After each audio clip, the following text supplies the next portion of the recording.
تزودوا فإن خير الزاد التقوى واتقون يا أولي الألباب.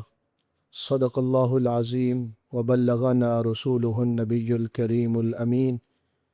إن الله وملائكته يصلون على النبي يا أيها الذين آمنوا صلوا عليه وسلموا تسليما. الصلاة والسلام عليك يا سيدي يا رسول الله وعلى آلك وأصحابك يا سيدي يا حبيب الله.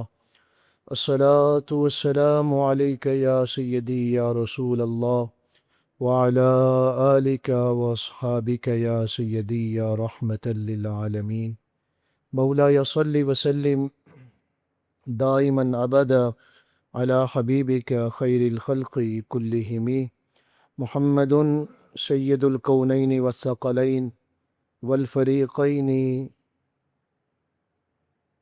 من عرب ومن عجم، منزأ عن شريك في محاسنه فجوهر الحسن فيه غير منقسم. هو الحبيب الذي ترجى شفاعته لكل حول من الأحوال مقتحم. ثم الرضا عن أبو بكر وعن عمر وعن علي وعن عثمان ذي الكرم.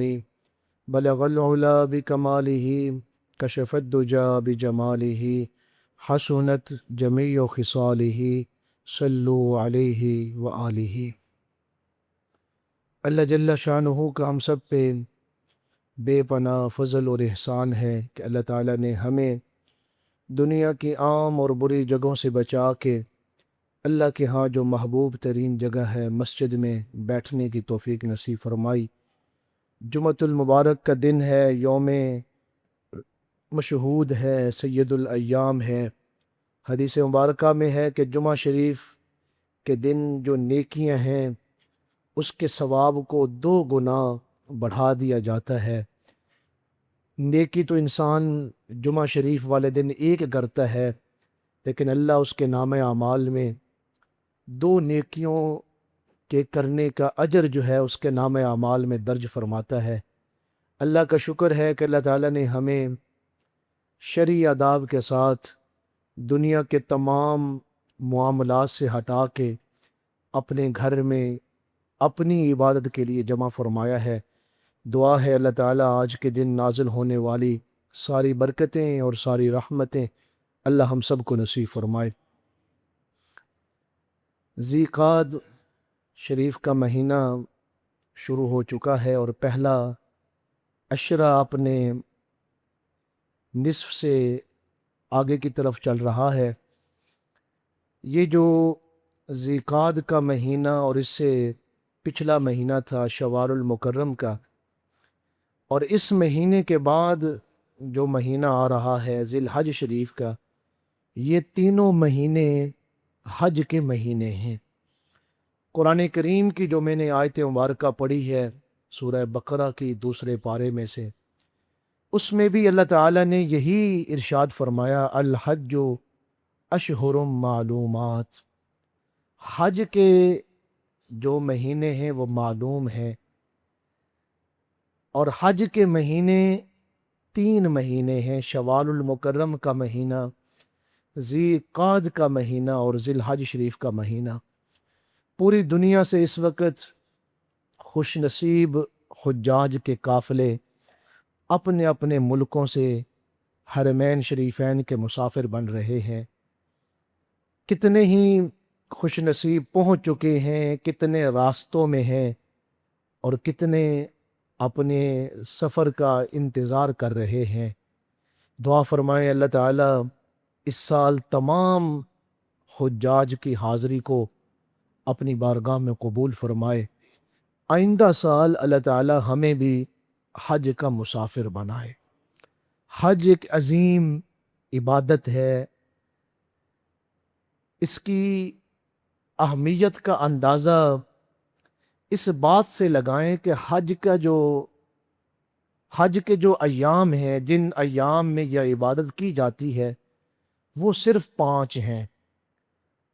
8 ذی الحج سے 12 ذی الحج تک حج 5 دنوں میں مکمل ہو جاتا ہے. لیکن حج کے جو مہینے ہیں اللہ تعالیٰ نے وہ 3 بنائے ہیں۔ ذی الحج شریف کا مہینہ حج کا مہینہ ہے، اس سے پہلے 2 مہینے شوال اور ذی قعد، یہ 2 مہینے بھی حج کے مہینے ہیں۔ اس کا کیا مطلب ہے کہ حج تو 5 دنوں میں ہو جاتا ہے، پھر پہلے 2 مہینوں کو حج کا مہینہ کیوں بنایا گیا؟ اس لیے کہ حج اتنی بڑی عبادت ہے کہ لوگوں کو چاہیے کہ وہ 2 مہینوں تک اس عبادت کی تیاری کرتے رہیں۔ یہ عبادت اتنی بڑی عبادت ہے کہ 2 مہینے صرف حج کرنے والے کی تیاری کے لیے رکھے گئے ہیں کہ وہ اس عبادت کی تیاری کرے، جبکہ اس لیے بھی رکھے گئے ہیں دوسرے قول کے مطابق کہ اگر کوئی شوال میں ہی حج کے لیے احرام باندھنا چاہے اور حج کی نیت سے سفر کرنا چاہے تو وہ حج کی نیت سے سفر کر سکتا ہے، احرام باندھ سکتا ہے۔ لیکن حج کی جو ادائیگی ہے وہ 8 ذی الحج سے 12 ذی الحج کی شام تک، اس نے سورج کے غروب ہونے سے پہلے پہلے مینا سے نکلنا ہے۔ اگر کوئی 13 ذی الحج کو بھی وہاں رہنا چاہے اور اس کی رمی جمرات کرنا چاہے تو وہ زیادہ ثواب والا کام ہے، وگرنہ حج کے جو ایام ہیں وہ 12 ذی الحج کو مکمل ہو جاتے ہیں۔ حج عظیم عبادت ہے اور یہ خوش نصیب لوگ ہی اس مبارک سفر کے راہی بنتے ہیں اور مسافر بنتے ہیں۔ ہر کسی کو حج کی سعادت نصیب نہیں ہوتی۔ دنیا میں کتنے ہی ایسے مسلمان لوگ موجود تھے جن کے اوپر حج فرض تھا، حج فرض ہوا اور وہ صاحب استطاعت بھی تھے، لیکن وہ حج کیے بغیر مر گئے، حج نہیں کر سکے۔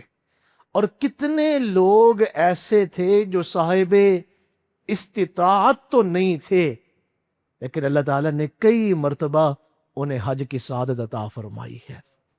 یہ اللہ کے کرم کے فیصلے ہیں۔ اور حج ایک ایسی عظیم عبادت ہے کہ جب انسان اس کے تقاضوں کے مطابق ایمان اور احتساب کے ساتھ، شرعی آداب کے ساتھ جب انسان حج کر لیتا ہے، حج مبرور جب انسان کر لیتا ہے، ادھر اس کا حج مکمل ہوتا ہے، ادھر اللہ تعالیٰ اس کو ایک نئی زندگی عطا فرماتا ہے۔ حدیث مبارکہ میں ہے کہ حاجی کے گناہ حج کی ادائیگی کے بعد جب وہ مکمل کرتا ہے تو اس کے گناہ ایسے مٹتے ہیں اور وہ حج کرنے کے بعد ایسے ہوتا ہے جیسے ماں کے پیٹ سے ابھی پیدا ہوا ہے، اس کے ذمہ میں کوئی گناہ نہیں ہوتا۔ حج واحد عبادت ہے جو انسان کو نئی زندگی عطا کرتا ہے۔ کیسی زندگی؟ جو پاکیزہ زندگی ہے اور جو طہارت والی زندگی ہے، اللہ تعالیٰ حاجی کو وہ عطا فرماتا ہے۔ میں عرض یہ کر رہا تھا کہ کتنے لوگ ایسے تھے جن کے اوپر حج فرض ہوا، صاحب استطاعت تھے، لیکن وہ حج کیے بغیر مر گئے۔ کتنے لوگ حج کی نیت سے مکہ معظمہ کا یا مدینہ منورہ کا سفر کیا انہوں نے، لیکن وہ حج کو ادا ہی نہیں کر سکے، بیماریوں نے گھیر لیا، موت آ گئی، حادثوں کا شکار ہو گئے، حج نہیں کر سکے۔ کتنے ہم ایسے لوگوں کو جانتے ہیں جن کی زندگیوں کے طویل عمر کے سال، طویل عمر، طویل وقت سعودی عرب میں گزرا ہے، زیادہ عمر کا حصہ، لیکن وہ حج نہیں کر سکے۔ حج کے لیے جو لوگ جاتے ہیں وہ خالصتاً اللہ کے مہمان بھی ہوتے ہیں اور وہ چنے ہوئے لوگ ہوتے ہیں اور خوش نصیب لوگ ہوتے ہیں۔ ہر بندہ حج کا راہی اور مسافر نہیں بن سکتا۔ اللہ جسے چاہتا ہے اسے حج کا مسافر بنا دیتا ہے۔ واقعات تو بہت زیادہ ہیں اس طرح کے، چند ایک ایمان کی تازگی کے لیے سنا رہا ہوں۔ ہمارے قریب پنجاب کا ہی ایک شہر ہے ساہیوال، اوکاڑا، اور ساہیوال تو آپ جانتے ہی ہیں۔ اخبارات میں یہ بات شائع ہوئی تھی وہاں ایک کپڑے سلائی کرنے والی خاتون 9 سال تک پیسے جوڑتی رہی حج کی نیت سے۔ جب اللہ کے ہاں بلاوا ہو اور جب اللہ اپنے بندوں کو توفیق دے، کئی لوگ ایسے مر گئے کہ ان کے پاس استطاعت تھی، حج کیے بغیر مر گئے، اور کئی خوش نصیب کیسے ہیں کہ وہ ساہیوال کی خاتون جو ہے وہ 9 سال تک کپڑے سلائی کرتی رہی اور 9 سال تک حج کے لیے پیسے جوڑتی رہی۔ کپڑوں کی سلائی کا مقصد صرف حج کے لیے پیسے جوڑنا تھا، اور جو سلائی کے پیسے ملتے وہ جوڑتی رہتی۔ ادھر 9 سال مکمل ہوئے، ادھر اس کے پاس حج کے پیسے پورے ہو گئے، اور اس نے اپنی بھی اور اپنے خامد کی درخواست پیش کی، درخواست قبول ہو گئی، اور وہ 9 سال کے بعد اپنے خامد کے ساتھ حج کے سفر پر روانہ ہو گئی۔ کس قدر خوش نصیب خاتون ہوگی کہ یا اس کا حج کتنا ہی عظیم حج ہوگا۔ اور میں تو یہ کہا کرتا ہوں، اگر آپ نے اللہ کے عاشق دیکھنے ہو دنیا میں تو وہ کبھی میدان عرفات میں جائیں 9 ذی الحج کو، وہاں ان حاجیوں سے پوچھیں کہ وہ اس مقام تک، مقام عرفات تک کون کون سی چیزیں بیچ کر اور کون کون سے محنت کر کے اس مقام تک پہنچے ہیں۔ اس خاتون نے 9 سال کپڑے سلائی کر کے پیسے اکٹھے کیے اور حج کے سفر پر روانہ ہو گئی۔ کچھ سال پہلے ایک بزرگ تھے حج پہ، جن کی عمر حجاج میں سب سے زیادہ تھی۔ آپ کو پتہ ہے کہ ایسے موقعوں پر میڈیا بھی وہاں موجود ہوتا ہے۔ سعودی عرب کا جو سرکاری میڈیا تھا اس کے نمائندے بھی حج پر موجود تھے، تو انہوں نے ایک یمنی بوڑھے شخص کو حج پہ دیکھا تو اس کے قریب آئے اور انٹرویو اس کا کیا کہ آپ کی عمر کتنی ہے؟ تو وہ انتہائی زیادہ عمر والے تھے، پورے حج میں جتنے لوگ بھی گئے ہوئے تھے۔ تو یمن کے اس بزرگ نے کہا کہ میری عمر 121 سال ہے۔ تو اس نمائندے نے پوچھا کب سے حج کر رہے ہیں اور کون سے حج پہ تشریف لائے ہیں؟ یہ آپ کی زندگی میں کون سا حج ہے، کب سے حج کر رہے ہیں؟ تو 121 سال والے بزرگوں نے کہا میں نے پہلا حج 21 سال کی عمر میں کیا تھا، اس سال سے لے کے آج تک میرا کوئی ناغہ نہیں ہوا۔ آج میری 121 سال عمر ہے، پہلا حج میں نے 21 سال کی عمر میں کیا تھا۔ یہ جو آج میں حج کر رہا ہوں، الحمدللہ میں اپنی زندگی کا 100واں حج کر رہا ہوں۔ آج میرے 100 حج مکمل ہو رہے ہیں۔ کیسے خوش نصیب لوگ ہیں۔ اسی طرح کراچی میں ایک فیکٹری تھی، یہ بڑا واقعہ ایمان افروز تھا اور بڑا مشہور بھی ہوا، شاید آپ میں سے کسی نے سنا ہو، پرانا واقعہ ہے لیکن بڑا ایمان افروز ہے۔ کراچی کی ایک فیکٹری تھی، تو وہ اپنے ورکروں کو جب حج کا سیزن آتا تو وہ قرعہ اندازی کرتی۔ ایک حج پیکج جو ہے وہ اپنے جس قرعہ اندازی میں جس بھی ورکر کا نام نکلتا تو اسے وہ حج کا مکمل پیکج دیتی۔ ایک سال اس کمپنی نے حج کا جب قرعہ اندازی کی، ایک ایسے نوجوان کے نام کی پرچی نکلی جو نماز پڑھنا تو دور کی بات ہے، اسے نماز آتی بھی نہیں تھی، نہ وضو کا پتہ تھا، بس وہ کام کرتا اور کام کر کے کوئی خاصا نیک اور صالح انسان نہیں تھا۔ جیسے میں نے کہا کہ حج پہ جانے والے جو لوگ ہیں اللہ انہیں چنتا ہے، اللہ انہیں منتخب فرماتا ہے۔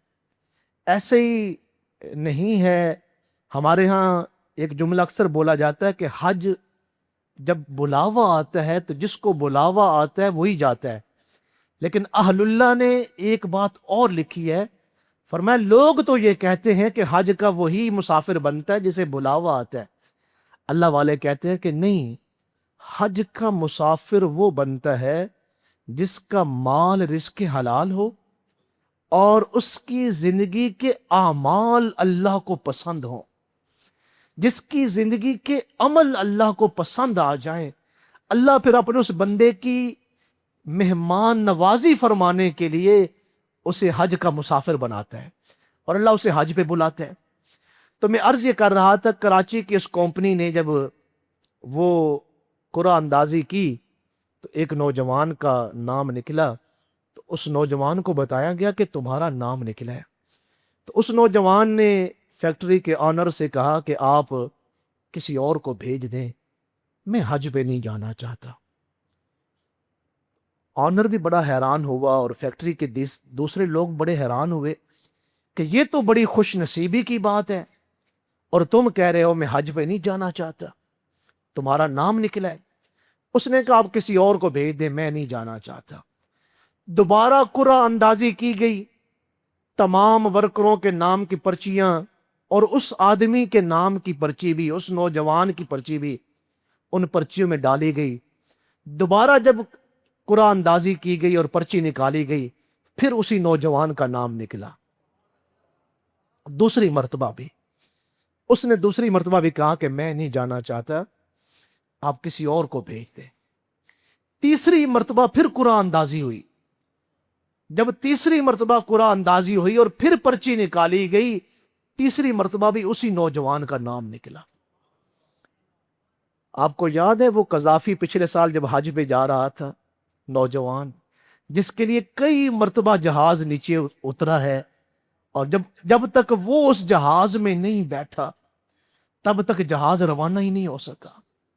اس نوجوان کے واقعہ کو بھی دیکھیں، اور جس نوجوان کا میں واقعہ بیان کر رہا ہوں، یہ جو لوگ ہیں یہ اللہ کے ہاں کتنے محبوب لوگ ہوں گے کہ جن کے جانے کے لیے اللہ اہتمام فرما رہا ہے۔ تیسری مرتبہ قرعہ اندازی ہوئی، پھر اسی کا نام نکلا۔ اس نے پھر کہا کہ میں نہیں جانا چاہتا۔ چوتھی مرتبہ پھر قرعہ اندازی کی گئی۔ اس مرتبہ یہ ہوا کہ اس کے نام کو نکال دیا گیا، اس نوجوان کے نام کو، اور اس کی طرف سے بغیر نام کے خالی پرچی ڈال دی گئی۔ جب پھر پرچی اٹھائی گئی، جو اس کی طرف سے خالی پرچی ڈالی گئی تھی وہی پرچی نکلی۔ تو پھر سب نے اسے کہا، فیکٹری کے مالک نے بھی، ورکروں نے بھی، کہ کوئی خاص بات ہے، تمہارے لیے بلاوا بڑا عظیم ہے، انکار نہیں کرو، تیاری کر لو۔ ورکروں میں سے ایک ساتھی نے کہا کہ میں تمہیں نماز بھی یاد کروا دوں گا، وضو کا طریقہ بھی بتا دوں گا، میں نے حج کیا ہوا ہے، انشاءاللہ میں حج کے مسائل بھی تمہیں یاد کروا دوں گا۔ جب سب نے کہا تو وہ نوجوان تیار ہو گیا، تیاری ہوئی، جتنی چیزیں اس سے ہو سکتی تھیں کوشش کے ساتھ اس نے کی، اور وہ حج کے سفر پر روانہ ہو گیا۔ حج کر لیا۔ حج کی ادائیگی کے بعد مدینہ منورہ پہنچا، اور مدینہ منورہ مسجد نبوی شریف میں صبح کی نماز پڑھتے ہوئے جب وہ سجدے میں گیا تو اس کی روح پرواز کر گئی۔ اسے پھر جنت البقیع میں دفن کر دیا گیا۔ کراچی میں اطلاع پہنچی، وہ ورکر بھی اور فیکٹری کا مالک بھی اس کے گھر گیا، اس کی زوجہ سے کہا کہ اس نوجوان کو جتنا ہم جانتے ہیں، کئی سال سے ہمارے ہاں یہ کام کر رہا تھا، اس کے پاس کوئی ظاہری طور پہ نیکیاں تو نہیں تھی، اور اس نے 4 مرتبہ اسی کا نام نکلا، اور یہ ہر مرتبہ حج پہ جانے سے انکار بھی کرتا رہا، لیکن اس کی کون سی نیکی ایسی ہے جو اللہ کو اتنی پسند آئی کہ حج بھی ادا کر لیا، اور پھر مسجد نبوی شریف میں صبح کی نماز کے وقت سجدے کی حالت میں اسے وفات کا شرف حاصل ہوا، اور پھر بقیع شریف میں اسے دفن ہونے کے لیے جگہ بھی مل گئی۔ یہ بڑے کرم کے ہیں فیصلے، یہ بڑے نصیب کی بات ہے۔ تو اس کی بیوی نے کہا جیسے تم کہہ رہے ہو، میرے خامد میں کوئی اس طرح کی خاص نیکیاں نہیں تھیں، لیکن میرے خامد میں ایک نیکی تھی جس کا صرف میرے خامد کو علم تھا یا مجھے علم تھا، اور کسی کو علم نہیں تھا۔ ذرا توجہ چاہوں گا۔ تو پوچھا کون سی نیکی تھی؟ تو کہا ہمارے ساتھ والے محلے میں ایک خاتون کچھ سال پہلے بیوہ ہو گئی، تو وہ خاتون بڑی پاک دامن اور نیک خاتون تھی، بچے چھوٹے تھے، گھر کا سرکٹ نہیں چلتا تھا، تو اس نے مجبور ہو کر گھر سے باہر نکلی 2-4 مرتبہ کسی کمپنی میں کام کرنے کے لیے۔ تو ہمارا معاشرہ، اللہ کی پناہ ہے، تو ہمارا معاشرہ اسے غلط نگاہوں سے دیکھتا اور اسے تنگ کرتا کہ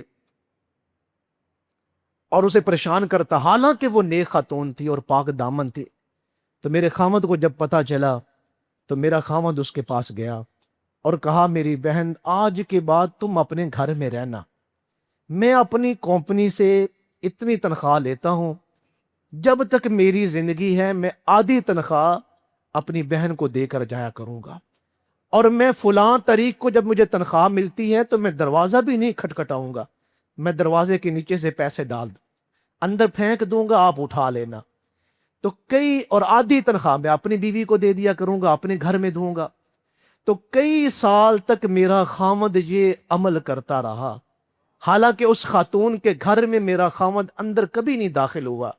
بس جب تنخواہ ملنی اور پیسے اس خاتون کے دروازے کے اندر پھینک دینے، اور اس خاتون نے باہر کے کام کرنا چھوڑ دیے، یہ عمل میرے خامد میں تھا۔ تو اس فیکٹری کے مالک کی آنکھوں میں آنسو تھے، اور جتنے لوگ وہاں یہ سن رہے تھے، فیکٹری کے مالک نے کہا، اس خاتون کے گھر کا بھی خرچہ میں اٹھاتا ہوں اور اس نوجوان کا بھی خرچہ میں اٹھاتا ہوں۔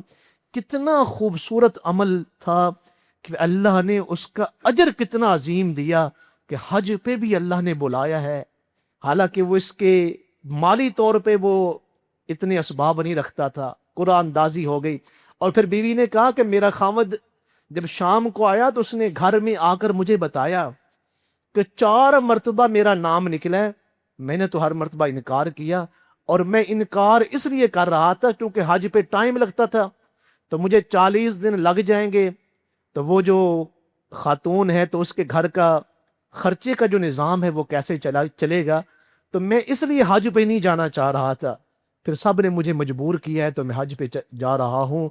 تو بعض ایسے خوش نصیب لوگ ہیں کہ ایسے حجاج ہیں کہ جن کا حج اتنی شانوں والا ہے کہ وہ اللہ کے حضور اس حال میں پہنچے، اور ان سرزمینوں پر، ان عظیم مقامات پر اس حال میں پہنچے جو قابل رشک لوگ تھے۔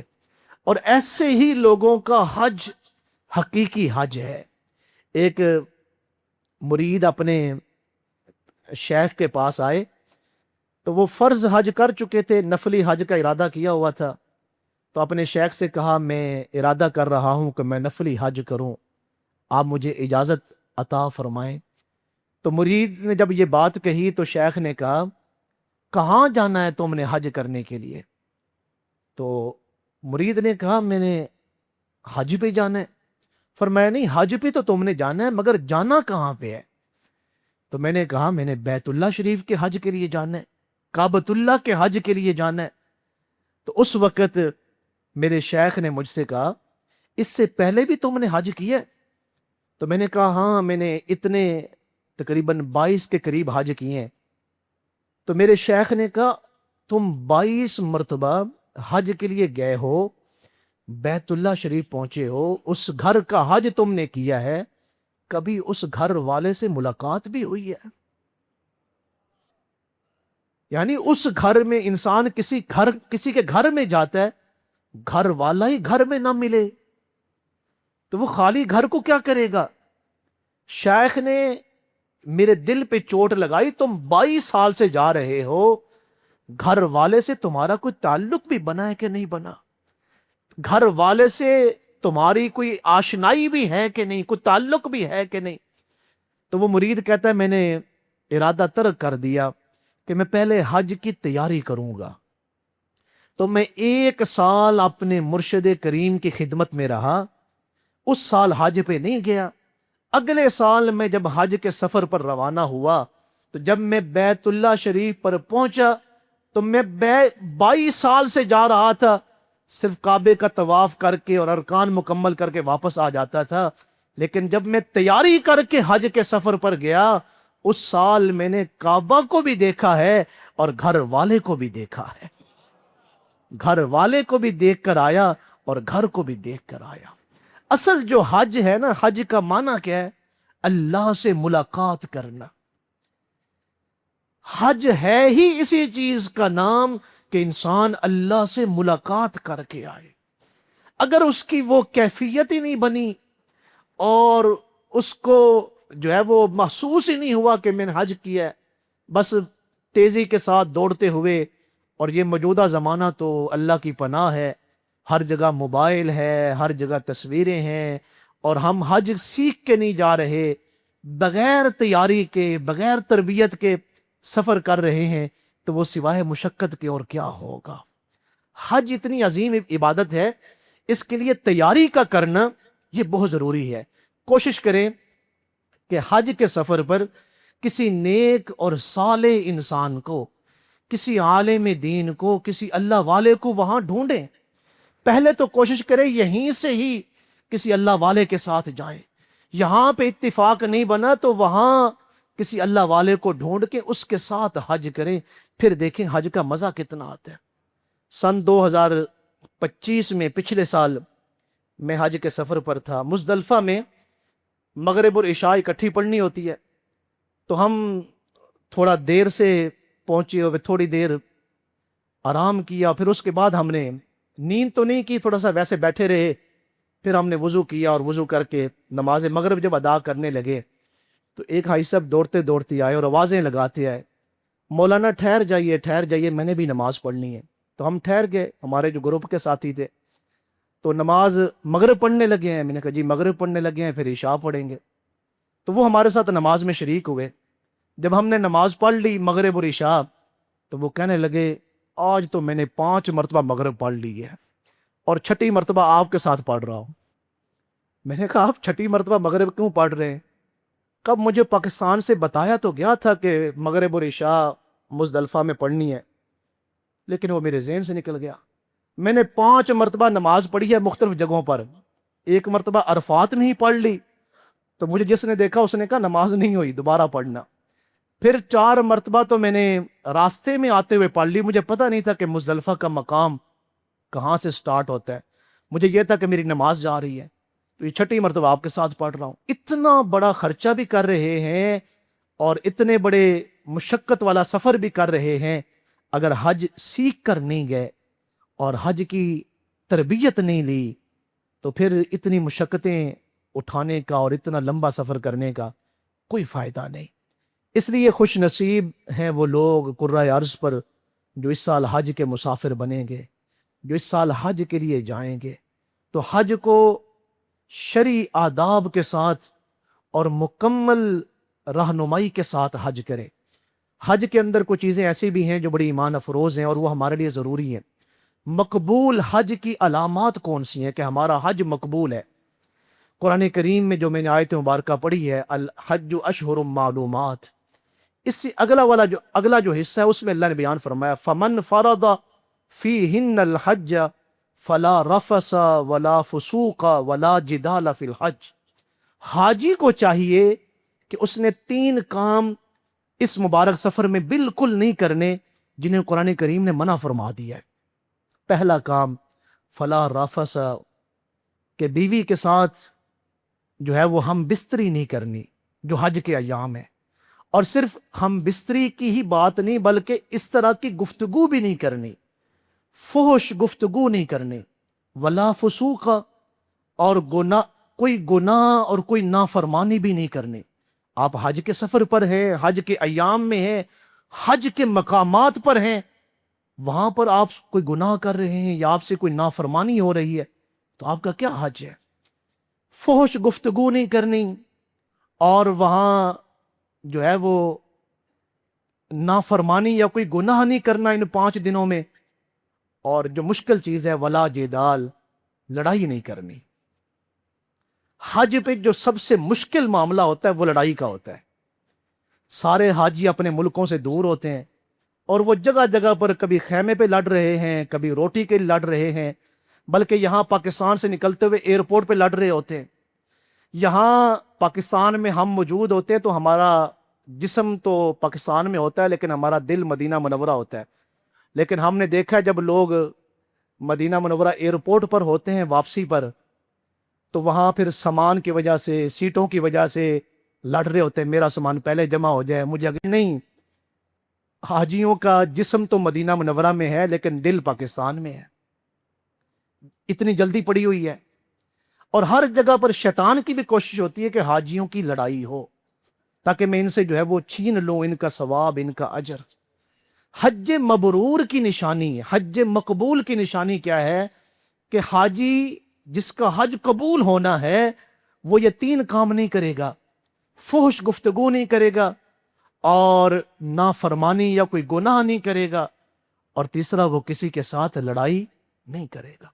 داتا صاحب رحمۃ اللہ علیہ یہ 3 کام کرنے ہیں، نہیں کرنے، جنہیں قرآن مجید میں بیان کیا گیا۔ لڑائی نہیں کرنی، جو ہے وہ کوئی گناہ یا نافرمانی نہیں کرنی، اور فحش گفتگو نہیں کرنی۔ حدیث مبارکہ میں ہے کہ 3 کام کرنے ہیں۔ حاجیوں کو کھانا کھلانا ہے، یہ نہیں کہ خود کھاتے رہنا ہے، بلکہ حاجیوں کی خدمت کرنی ہے، حاجیوں کو کھانا کھلانا ہے۔ اور دوسرا جو کرنا ہے، سلام عام کرنا ہے۔ جب بھی جہاں جہاں بھی جائیں تو سلام کرتے جائیں، محبت بانٹیں۔ اور جو تیسرا کام ہے وہ غصے سے خود کو روکنا ہے، محبت بانٹنی ہے۔ جب جو گفتگو بھی کرنی ہے محبت سے گفتگو کرنی ہے۔ جس نے 3 کام نہیں کیے، فحش گفتگو نہیں کی، نافرمانی اللہ کی نہیں کی، اور لڑائی نہیں کی، اور پھر یہ 3 کام کیے ہیں۔ کون سے 3 کام؟ حاجیوں کی خدمت کی ہے، کھانا کھلایا ہے، اور حاجیوں کو سلام کیا ہے، حاجیوں سے جب گفتگو کی ہے محبت سے کی ہے۔ جس نے یہ 6 باتوں پہ عمل کر لیا تو محدثین نے لکھا کہ وہ حدیث مبارکہ جو حضور نے ارشاد فرمائی، جس نے ان 6 باتوں پر عمل کرتے ہوئے اپنا حج مکمل کیا، وہ ایسے گناہوں سے پاک ہو گیا جیسے وہ آج ہی ماں کے پیٹ سے پیدا ہو رہا ہے۔ اور اس میں جو اہم پہلو ہے وہ کیا ہے کہ لڑائی نہیں کرنی۔ یہ بار بار میں کہہ رہا ہوں، یہ بار بار شکایت آتی ہے، ایئرپورٹ پر لڑائی، مینا میں لڑائی، اور عرفات کے خیموں میں جگہ کے لیے لڑائی، اور وہاں کھانوں کے لیے لڑائی۔ لڑائی سے خود بچانا ہے۔ حضرت داتا صاحب رحمۃ اللہ علیہ کی بات کر رہا تھا، آپ نے ایک واقعہ لکھا ہے کہ ایک نوجوان ایک لڑکی کی محبت میں گرفتار ہو گیا، اور اس کی عقل ہی ٹھکانے نہ رہی، اور سمجھ نہیں آ رہا، اس قدر شدید محبت ہوئی اسے۔ اب کبھی اس کے پاس جا رہا ہے، اس کے پاس جا رہا ہے، میرا کچھ کریں کہ وہ لڑکی مجھے حاصل ہو جائے۔ تو اس دور میں بھی آپ دیواروں پر وہ لکھا ہوتا ہے کہ مختلف قسم کے عاملوں کے نام، کہ محبوب آپ کے قدموں میں آ جائے گا، یہ کریں وہ کریں۔ اس دور میں بھی حضرت داتا صاحب رحمۃ اللہ علیہ فرماتے ہیں کہ یہودی تھا، وہ بھی جو ہے وہ جادو ٹونا کرتا تھا۔ تو کسی اس کے دوست نے کہا، وہ جو یہودی ہے اس کی بڑی پہنچ ہے، اگر تم جاؤ وہاں پہ تو تمہارا فوراً جو ہے وہ کام ہو جائے گا۔ اب اس کی عقل نہیں کام کر رہی کہ میں تو مسلمان ہوں، لیکن وہ محبت میں اس قدر گرفتار ہے تو اس یہودی کے پاس چلا گیا۔ یہ داتا صاحب رحمۃ اللہ علیہ 1100 سال پہلے یہ واقعہ نقل کر رہے ہیں۔ توجہ چاہوں گا، یہ جو میں کر رہا ہوں نا کہ حاجی کو لڑائی نہیں کرنی، جب لڑائی نہیں کرے گا تو اس کی برکتیں کیا ہیں، توجہ سے سنیے گا ذرا۔ وہ اس یہودی کے پاس گیا اور کہا، میں فلاں لڑکی کے عشق میں گرفتار ہوں، آپ کا نام میں نے بڑا سنا ہے۔ تو اس نے کہا، بالکل آپ صحیح جگہ پر آئے ہو، تو میری 2-3 چیزیں ہیں، آپ اگر ان پر عمل کریں گے تو آپ کا محبوب آپ کو مل جائے گا۔ کہ کون سی چیزیں ہیں؟ تو اس یہودی نے کہا، ایک تو 40 دن تم نے ناپاک رہنا ہے، پاک ایک لمحے کے لیے بھی نہیں رہنا۔ مسلمانوں کو کس طرف وہ لے کے جا رہے تھے۔ اور دوسرا یہ کہ 40 دن تک تم نے کوئی نیکی نہیں کرنی۔ اور پھر اس نے اپنا جو بھی کوئی جادو وغیرہ تھا وہ بتایا۔ اگر یہ 2 یہ باتیں، ناپاک رہنا ہے 40 دن کوئی نیک عمل نہیں کرنا، اور جو میں آپ کو دے رہا ہوں پھر اس کی وجہ سے 41ویں دن محبوب خود آپ کے قدموں میں چل کے آئے گا۔ وہ نوجوان چلا گیا، اس نے 40 دن خود کو ناپاک بھی رکھا، کوئی نیکی بھی نہ کی، لیکن جب 41واں دن آیا کوئی اثر بھی ظاہر نہیں ہوا، کہاں محبوب اور کہاں کچھ۔ تو بڑے غصے سے پھر یہودی کے پاس گیا، کہا 40 دن مجھے ناپاک بھی رکھا اور 40 دن میں نے نیکی بھی کوئی نہیں کی اور میرا کام بھی نہیں ہوا۔ تو وہ یہودی اپنی جگہ سے اٹھ کھڑا ہوا، کہا میری تو